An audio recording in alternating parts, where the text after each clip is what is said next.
Konservatoire ni kuku mar duol marango wuodhe mag gach reru pachoka Kenya Railways Service kod mochung'ne weche mag Law National Land Commission oromo gi tend kaunti ma Kisumu kotende kod chenro mar dwaro gero ndacha gach reru ma nyasani kata SGR kowuok Naivasha nyaka Kisumu.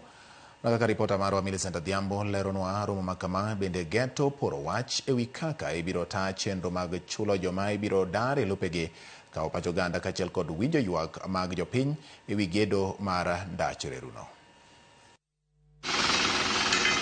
Kani oloso e sach romono, jatatije maduong' mar Kenya Railways, Philip Mainga, wacho ni chenro ni ibiro tim e yor ratiro kendo gibiro neno ni chudo ne jogo ma ibiro dar e lopegi otim e yo man thuolo.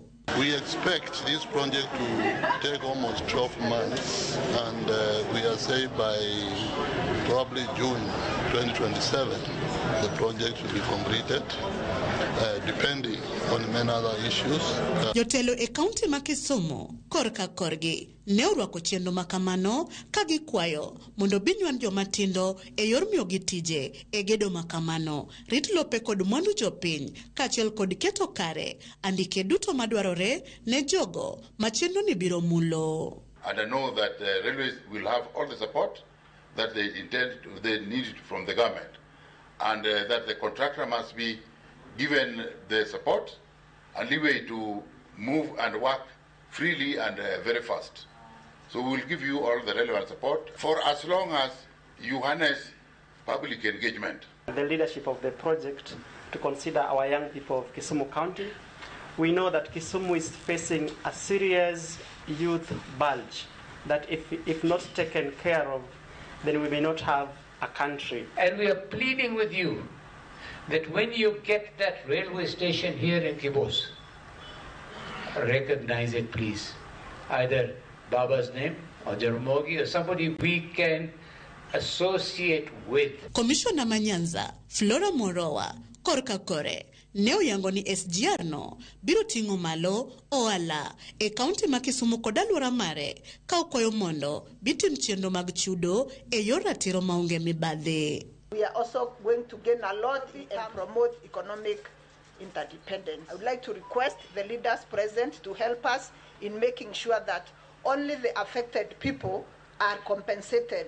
Governor ma Kisumu Peter Anyang' Nyong'o neo yango ni chopo SGR e boma ma Kisumu biro keto Kisumu kar ohala maduong' e alwora mar Afrika ma Ugwe, gino mabiro tudo kendo keto yore mag wuodh reru, nam kod lowo bedo mongirore. We must ensure that this project is not an isolated transport spine, but the backbone of a broader regional development strategy. Infrastructure is the language through which a nation expresses its development intent. The standard gauge railway speaks the language of scale, competitiveness, and integration.